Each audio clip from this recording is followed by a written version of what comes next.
My podcast guest today is Stephen Pope. Stephen sold a tech company that he grew to $2.6 million. And when he looked back and he knew he could have done it faster. So he got real clear on the simple actions that generated revenue. And he learned everything he could about marketing, video, and social. And so now he helps entrepreneurs grow fast by avoiding all the trial and error. And it's interesting because he's dyslexic. So he gets most of his information from videos and other people. In today's podcast, Stephen will talk about the struggles with content creation, how to create content, how to repurpose and distribute, how to make things easier with systems and processes, and how to develop a system that takes only 2 to 3 hours a week. So you'll definitely want to check this one out. Let's dive right in. Okay, Stephen Pope, I'm so happy and excited to have you on my podcast today. So thank you so much for taking the time. I appreciate you having me on. I'm really excited to dig in. Yeah, we've never spoken before, so this is going to be all new to me. So I'm really looking forward to it. That's all good. I'd seen you and heard you on some other podcasts, and that's why I wanted to bring you on, because I know that you're just this wealth of information about content. And I wanted to start with just when you talk about, creating content, everyone talks about you need to create all this content it seems like this never ending battle for producing content. So what are the struggles? It does seem a little, yeah, and I also, when you say that, I also wonder, like, where is it going from here? Like, we're just going to keep going higher and higher and higher, more output, Yeah. That's a great point. What happens? It just is going to collapse in on itself. I think at some point things will change at some point, down the future when like social media doesn't necessarily control all the distribution of all this content. But that's probably still a ways out. When we think about the struggle, there's a few different things, but I think what I have been finding is a lot through my sales calls. Like, you're a copywriter, so like kind of pinpointing like the biggest pain points and struggles. Like the main thing, and I kind of stumbled onto this, is really just like having a process, some sort of process that allows you to create, repurpose, and distribute without losing your mind. And being consistent at it. Of course, there's other things that people run into as well. Just like if you're starting a podcast or getting on video, you're going to have these different little fears about putting yourself out there. I guess some people don't. But the common thread to me has been the process. Like, do you have a process that allows you to work through this without getting too overwhelmed with everything? Just burning out. Well, and that's the thing. What I have found is I've heard all different types of processes that people have. And I think Gary V, or people who know him as, don't know him as Gary Vaynerchuk, is known for producing ridiculous amounts of content on all these different platforms. But he has a team, a big team, from what I assume, of people. Right. That's all they do. Right. So how can a person like me, it's just me. I have a podcast editor and I have some people, but it's really just me. So how does a individual create content and distribute it in a the most efficient way? Yeah. So one of the things, and so I have a technology background. So one of the things that I did is I started to develop a system to really hold it all together. Really, I just started using like a off the shelf, no code tools. If anybody knows what that means, it's just like, if you've heard of Zapier or Airtable or Google Drive, these are 3 tools that I've combined together to really facilitate the workflow. So like when I'm done with a podcast, or if I'm done with this guesting on a podcast, I can just take that audio file and drop it into a Google Drive.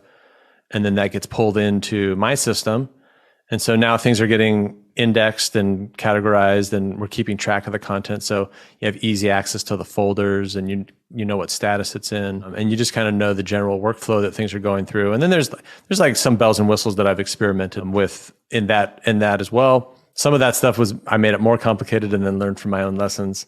And then it's also just being thoughtful, like setting out a little bit of time each week to think about what you're going to create. And then also really documenting all the different things you're going to do, right? So if you have a podcast, what are you going to do with it? Are you going to, after you're done with it, what are the different workflows that you're going to come out? Are you going to create clips? Are you going to create a text post, a blog? Are you going to create slide decks? It's just kind of like getting really granular with all the things that you want to do with it. After you do that, going back and just prioritizing and saying, okay, this is what I could do, but what am I actually going to do? Right. Get that into practice. Yeah, exactly. Get that into practice, get that going, get it real smooth, make sure it's working. And then, then you can add more. I think it's just, and what's also interesting too, is that some people can deal with more chaos than others. Mm-hmm. Some people can deal with more DMs than others. Right. So it's also kind of being self-aware. Like I do know some people that can manage multiple social media channels without losing their mind. Like they're just bumping around and just having fun and doing it. And other people, it's just like, whoa, I'm so overwhelmed trying to manage that. So I think it's a mixture of awareness of yourself and what you're capable of, having the workflows designed, and then having some technology that also helps you pull it all together. Well, maybe you can give a couple of examples of how a person might start to organize. Like say, for example, with my podcast, the only thing I have really is I have an Excel spreadsheet. I put, guest names on it, topics, so that I don't repeat the same topics. What else can I do, and I put it out. I'm supposed to be putting it out on YouTube. I'm really lagging behind with that. It's just, that's another thing to do. And I, do it all myself. But what would you do in a case like that? Yeah. I mean, I think you're ahead of a lot of people. Like you're at least keeping track of, you've got Excel spreadsheet. And so when I talked about Airtable, that really is kind of a spreadsheet. Mm-hmm. It's just, if you've ever seen it, people, you can check it out if you're listening and you haven't seen it, but it's really just a spreadsheet, but it also has the ability to kind of do integrations and whatnot and like do some automations. So for you, I would really just, as simple as this would sound, is I would really just ask you, I would say, so, and you kind of identified it as that you're kind of, you haven't figured out, like you haven't been pushing it to YouTube. So I would just kind of dig into the actual problems you're having. As much as I could say, go do this and all these other things and all these fancy things, it's all individual. And so I would just say, okay, well, what is going on? Like, why are you just running out of time with the YouTube upload? It's just when I think about YouTube for myself, it's like, okay, now I need to do a thumbnail. And so I have to go onto Canva. And then I go down that rabbit hole because I'm one of these people, I cannot just get on with it. It's really hard for me to just focus. So it's my own fault. I mean, I acknowledge. Yeah. But I did create a template I created a template for the podcast that I post on LinkedIn. So that makes it easy. So maybe just doing something like that for YouTube. But I know that YouTube thumbnails are really important. Like I've read over and over that's something that you really need to catch it's people's eyes, their attention. So that stops me. It's a dumb thing. It's not the podcast itself. It's just that.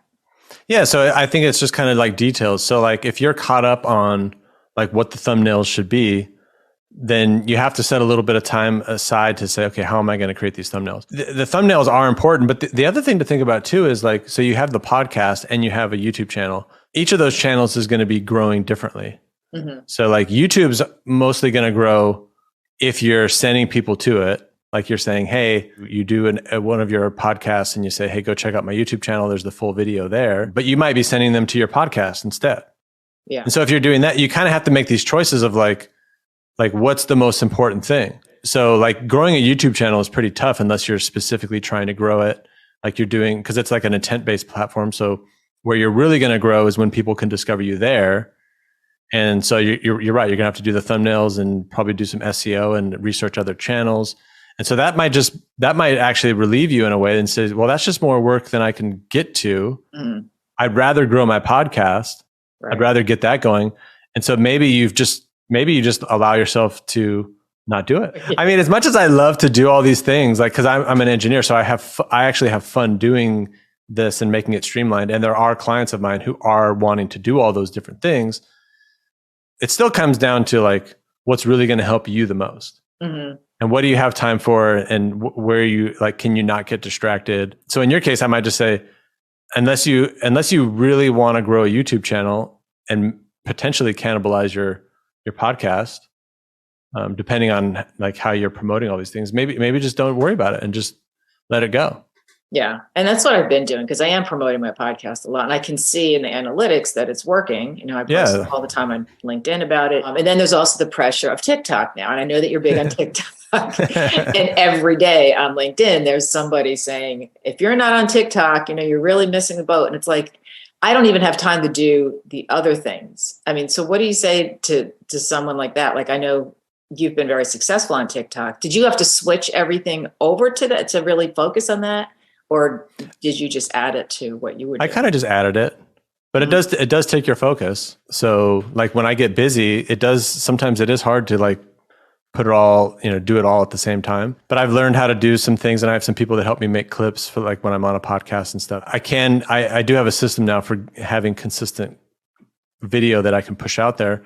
But then TikTok is also a platform where when you just like record into the camera, and you give a specific message and it's tailored for TikTok, sometimes those kind of videos do better.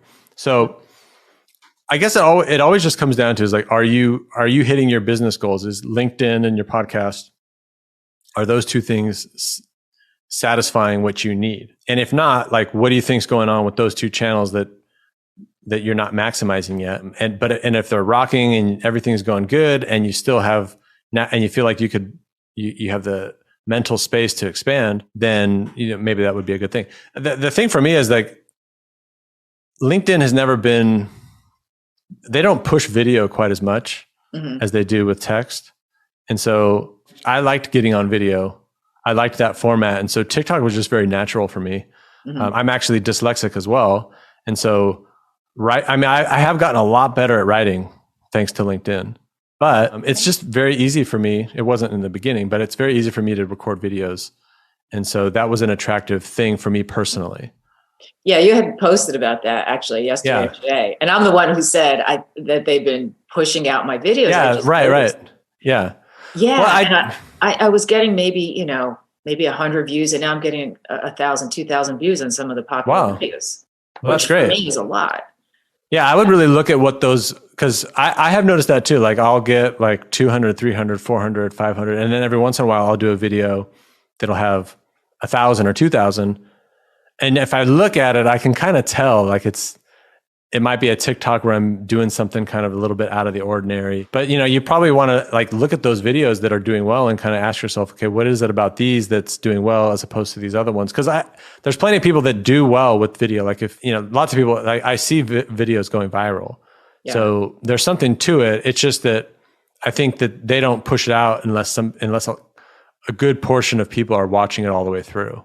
Yeah, that must be it. Because I know. Because I have looked at that, and there's been a couple of my videos. They're always my podcast guests. So I do a snippet. I'll take like a minute, 60 second. I try to get like 3 snippets of each interview. So a specific point that was made, because I know that people don't sit there and watch like a 10-minute video on LinkedIn. They just don't. And so it seems to be the topic and also the guests themselves, if the guest has a big following. And I had heard the opposite, that it doesn't seem to matter, but I think it does. If you have someone who has a big following, that a lot of people will listen to it. It does. It does. I've had bigger people, like more well-known people on my podcast, and I publish those videos, and it does better. Because like people see that people person who have to contradict you, like, this is what you think, and you're wrong. It's not and then you find out that you were right, to begin with. One thing that I've been learning about marketing, just being in the last couple of years, is like, the only thing that matters is there's so much advice, but it kind of doesn't matter in a way. Like, unless that person is at like the same place as you, the same customer as you, the same everything as you, because it's going to have some different context. And that little difference in context could make all the difference in terms of whether it's good advice or not. Yeah. And I love when people say, we should post at like 8 a.m.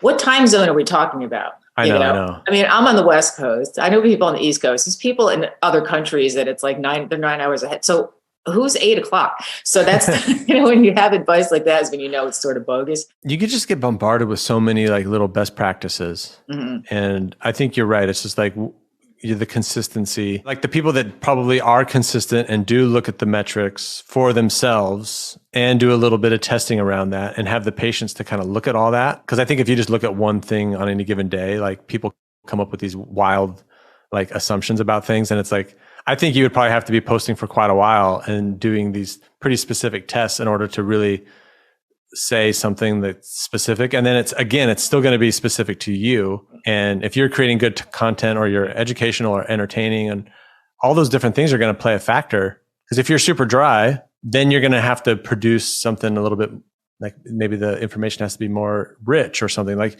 there's all these just different little factors that play into it.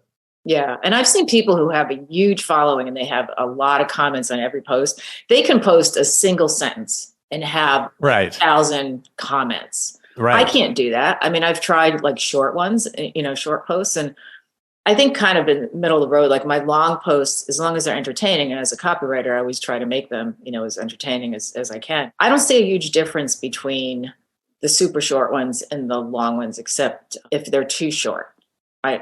There's just not enough space for me to really get my point across. And I don't have that kind of following where people are just, it's like if Apple announces, hey, we have a new iPhone, people will wait outside. They don't even know what it is. They're just going to wait because they know it's Apple and they know they're going to love it, It's funny too, because like the people that put those little one sentence things, like they might have a large following. And what's interesting is like now their advice is going to be, it might not apply to you either, right? Like we might not be able to get away with those one line things.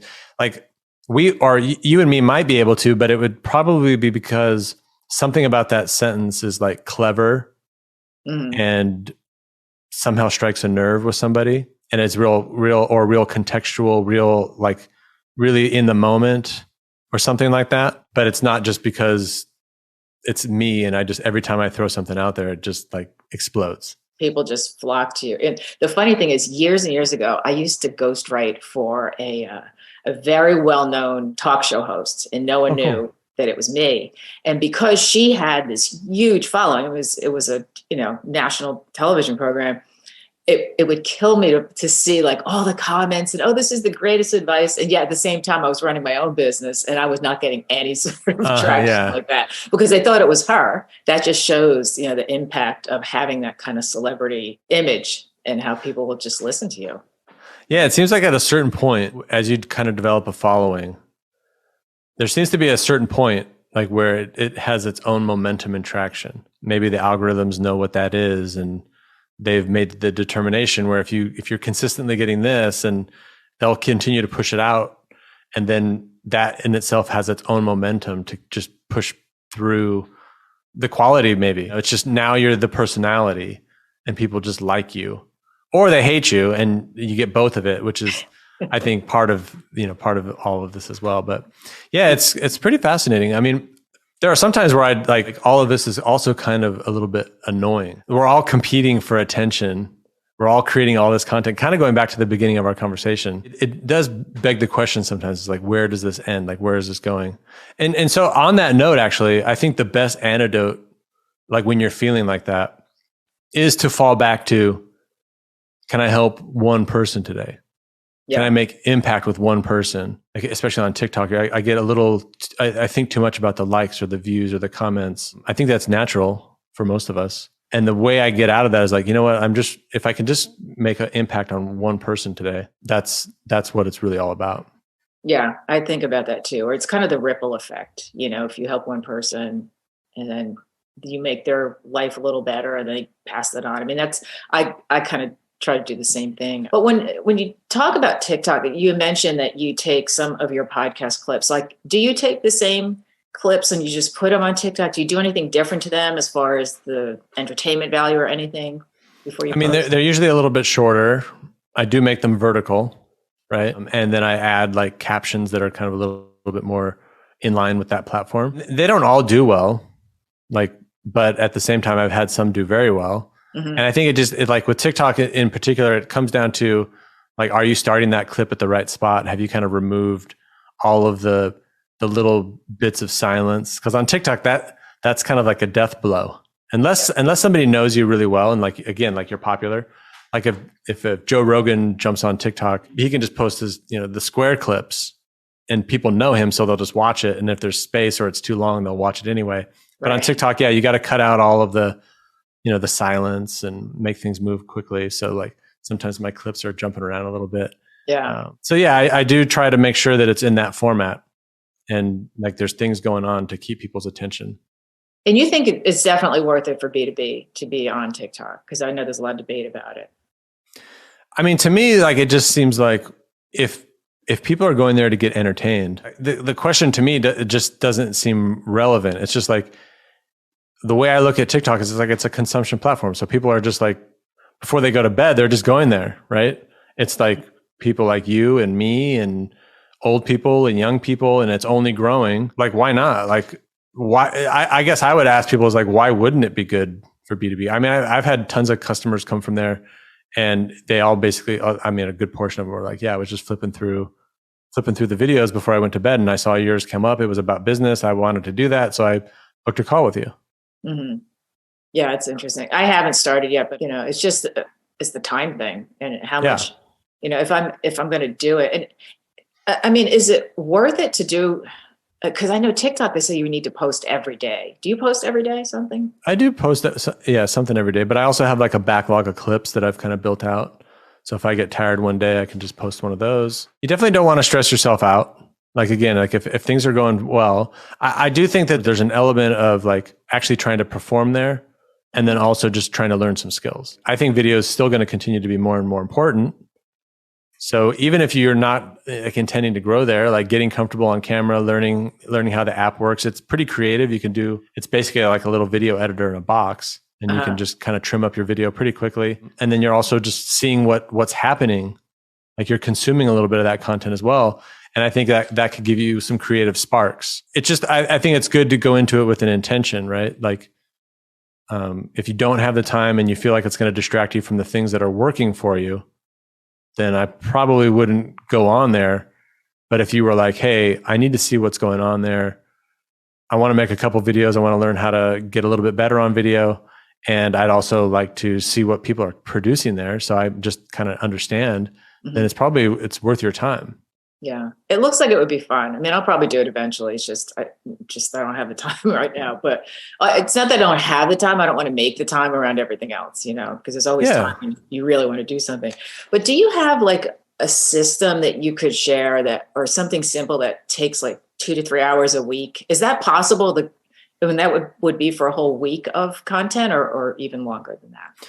Yeah. So if you're repurposing stuff, you can just take your podcast and use a tool like Descript. I don't know what you use to edit your podcast, but I have somebody that does it, but I have heard of Descript. So, I mean, that's a pretty easy tool to go identify clips, and you can reformat them and use the captions. You can do the whole thing there.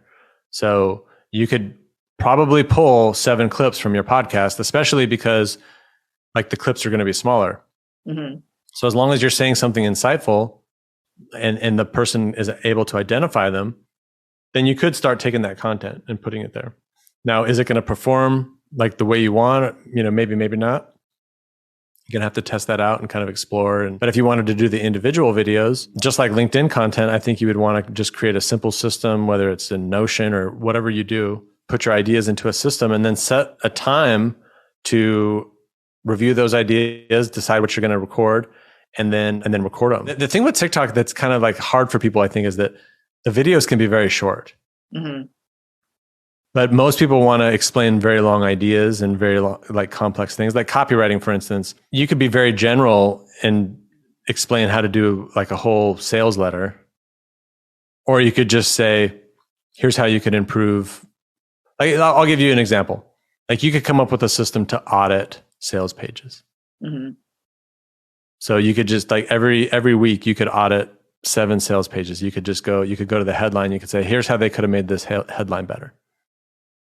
That could literally be a 15-second video. It would probably do pretty well because it's just like a very specific example, right? So it's very tangible. If you were to try to make a video about the whole sales letter, it might actually kind of perform worse because it's like in order to really do a good job, like you'd have to analyze it quite a bit.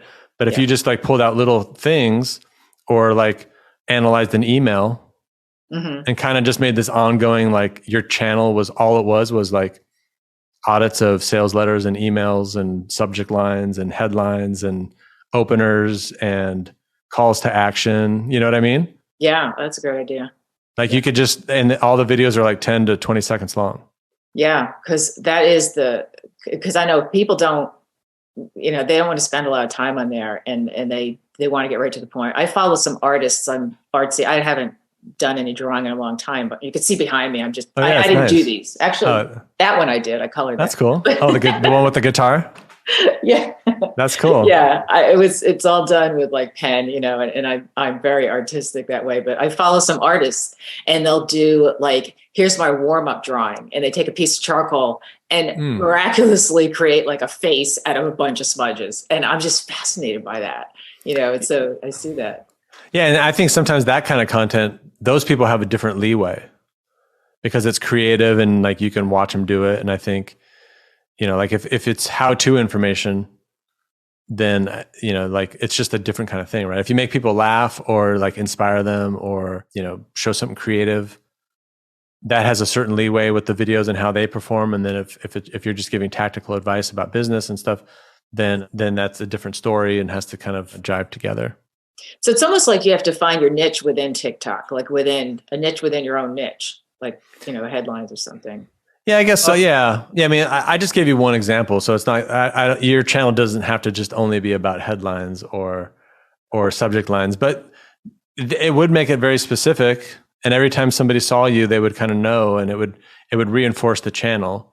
Mm-hmm. But on the flip side, like people also want to know who you are and like talk about your journey a little bit. Like, how did you get where you want to be? And so you kind of mix these things together. Yeah.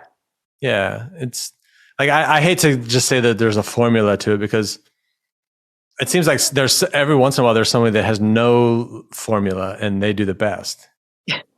You know what I mean? Like I've thought about this from time to time when I've like coached people on content, because like I have my own style. Like it's usually more direct to the point, whereas other people aren't, and other people don't do this and that. And so as somebody that coaches people through those things, it's like you want to give them advice and help them articulate themselves well, but you also want to allow them to be them and encourage them to experiment and be themselves, but at the same time, introduce them to these different things and make sure they know certain things. And so it's an interesting challenge to like help someone be creative without stifling them, but also helping them get their message across. I'm sure you know about this too, because you're writing for people and like you need to communicate something to the buyer, right? But you also you don't want to lose the personality of the person that's talking. So it's interesting, like how to navigate that a little bit.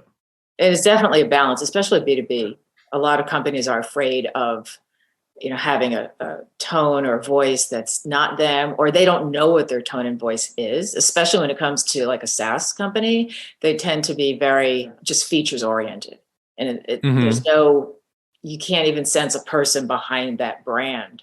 And the ones that do have that brand, that personality, tend to do better and are better known. Yeah, exactly. And I always get confused a little bit too with B2B because it seems like such a big category. Like there's really huge enterprise B2B, and then there's like, I mean, me and you are business to business as well. And so if we work together, we're kind of B2B. But yeah, I mean, I agree. Like I think nowadays people just want to connect with people. Mm-hmm. And so like with like a SaaS company, and I actually had a client who works with SaaS companies and kind of helps them develop like a whole narrative that everyone can kind of fit into, and it kind of creates a voice that gives everyone a chance to kind of like buy into something. I think that does kind of like, it makes a big difference. It brings personality to it. And maybe you also know like a couple of the faces behind it. Right. Like you see some companies on LinkedIn that are doing that. Yeah. And it makes a big difference. Like you get to know the person and then you're like, oh, they work there. I think more and more like that stuff is happening, like where like all these individual contributors actually build the company brand much faster. And then if the whole company has a narrative around that, why not have, if the culture in the company is kind of like we're all jokesters, then maybe the copy can be a little bit more jokey. I don't know. Like, right. I mean, why not? Yeah. You think of like Dollar Shave Club. I mean, I think they were bought out by Gillette or something, but they, I mean, he made millions on that YouTube video. It was a commercial and it was hilarious, and people would just go on it just to watch. And there's some other brands that are doing that now too. And you remember it. Yeah. I posted something the other day about, what's more important, an image or the text within an ad. And it's really, they go hand in hand. You really can't separate. You can't just have a picture of something and expect people to buy your product because of the photo. Then the copy surrounding it is what makes the difference. But I had a couple people push back and they go, oh, people remember the image. And I said, but they remember it, but is it converting? you just, how many times do you see a commercial or somebody's talking about a commercial? Oh, did you see that funny commercial with the horse and the dog and whatever? And who was it? I don't remember. Right. So what does that do for the brand? Not really. I mean, they were entertaining, but they didn't bring people into their product. Yeah. And probably a lot of the content on LinkedIn, it happens the same way. Like you just keep seeing the same person, you read it, they're like, man, I love the way you write, or I love your videos, but you don't know what they do. And the messages are important. Like it was just a big insight for me as I was having all these sales calls. Cause like we all we all want to grow our business. Everyone wants that, right? But if your tagline is just like, we'll help you grow your business, or we'll help you become like a thought leader or the expert in your field, like everyone says that. Right. Right. And it wasn't until I kind of just like was like really just asking people what was going on. And it was like a lot of the pain points were really just like, I don't have a lot of time and I don't have a process. And here, I guess, and how I arrived at that, I think this is actually kind of an interesting story of how content can help you find your customers' true pain points, right? So I help people, get on camera, repurpose content, distribute content, kind of build those systems. And I would talk about those different things, but it wasn't until like I started just like taking screenshots of the technology that I had built out to help facilitate this. It really helped people see that I was different. They were like, oh, wow, he's really built a whole system around this. Mm-hmm. Now, what's interesting is when they get on the call with me, it's not like they wanted they didn't necessarily want me to come in and install like all that stuff. But they were just like, oh, like you showed me that there could be a process to this. Like I see other people saying that they can do TikTok videos or do these things, but you showed me that there's like you have a real process for this. And I was like, oh, that's interesting. And then they also were telling me like their time is limited. And I was just like, oh, that's really interesting. Mm-hmm. And then like other customers of mine, and I made another post about this as well, but it was like when they don't have a business yet, they're just overwhelmed with all the things like we were talking about earlier. They're just overwhelmed with all the feedback that's coming at them. Like, you should be doing this. You should be on TikTok. You should be on LinkedIn. No, actually, you should be on Instagram Reels. That's where all the action is, right? And so it's just kind of fascinating that like all of those people want to grow their business. But the way you cut through the noise is knowing exactly the thing that is keeping them from doing that, as opposed to just saying the words like, hey, I'll help you get clients, because everyone is saying that. Right. I'll help you become like an expert in your space. Everyone says that. Your thought leadership, right? Right. That's just going to my course and I'll yeah, it's just like it's going to go over people's heads because they're just hearing that from everyone. Like, what makes you different, really? Yeah. I did a post once on how I got into debt to the tune of $42,000 from paying course creators on exactly what you're saying. I'll teach you how to be a thought leader. And at the time, I didn't realize, like now my specialty within copywriting is helping companies find their value proposition, because a lot of people don't have that. They don't have that. What makes them different, from everybody else? If you don't know that, you're just going to blend. Yeah. And it's a fascinating process to figure that out, because your perspective is just off. Like there was another post this morning that I thought was a pretty interesting one. They were saying that they're a CMO or a fractional CMO, and I've heard several people that have done that, have done well. So like, I don't want to say that you shouldn't do that, but I've always kind of wondered, it's like, that's like a corporate title. It doesn't really say anything about you or what you do. And you might have gotten business one way or the other from having that, but there's probably something deeper that these people are actually looking for. Like right. there's something that's bothering them. They feel like something should be happening, or they've hired a bunch of different people and it never worked out. Like, what is actually like keeping them up? Right. And it could just be a process, because people want to go faster. And so it's just quite fascinating. And I think the only way you can actually figure it out is like if you're talking to them. Exactly. That's what, the big push is with, the research that I do, and you see it all the time on LinkedIn, is that you need to talk to your customers. And I don't think it's a hard thing to do, but I think it is hard to get people to sit down with you, especially when, what's in it for them if they're a customer. I mean, unless they're super excited about, the results they got, which they should be, if they, are happy with you, and they'd be happy to sit down. But it takes time to do those interviews. but it's the best information. Whenever I talk to people, so many times during a conversation, I will mentally make a note that this is going to end up on a landing page because it's so good, like what they're saying right now. And that's when you get, those sorts of quotes and you really dig into what the specifics are to why they chose your product or why they might choose your product. Right. Yeah. Yeah. And then also just like finding ways of casually talking to people, and kind of just asking why and going deeper. And when they say something, having the will to keep going deeper. Mm-hmm. Right. Cause like sometimes, and like, this was like, I started learning this on podcasts as well. Like when I was doing them more often, when I was doing the interviewing, it's like, you can ask somebody a question and they'll answer on a very surface level. And it's very easy to be like, oh, okay. And then move on, as opposed to just being in the moment and being like, okay, like how can we go deeper on this? Like tell me a little bit more about that. Yeah. Cause it's like, people get uncomfortable. They don't want to press it. But I think learning how to do that in a way that doesn't make someone like feel like you're prying or being rude or something is a kind of a skill that it's good for people to develop. Yeah, I had posted once about asking the question why. So why is that? And somebody had said, well, people get defensive about why. Oh yeah. You don't have to say the word why, but you can say, how did that happen? Or just word it in such a way that they don't get defensive about it. Right. Yeah, exactly. Like, or you just say, what made you do that? As opposed to why did you do that? Yeah, no, that's a good point. Yeah, because the what's put people, or the why questions put people on defense. Because it's like, it becomes this big, like, why did you do that? It's like, right away, they're like, I don't know. You feel judged.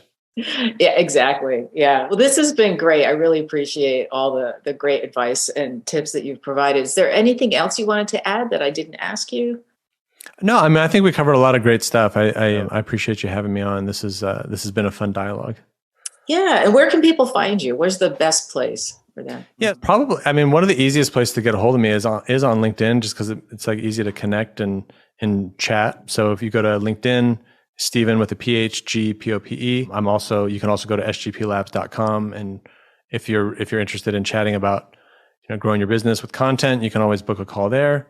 And I'm on TikTok and YouTube as well. So if you go to Google and you type Stephen G. Pope, a bunch of different platforms will pop up and you can select your poison. Well, thanks again. I really appreciate your time today. It's been great. I really appreciate you having me on. Thank you very much.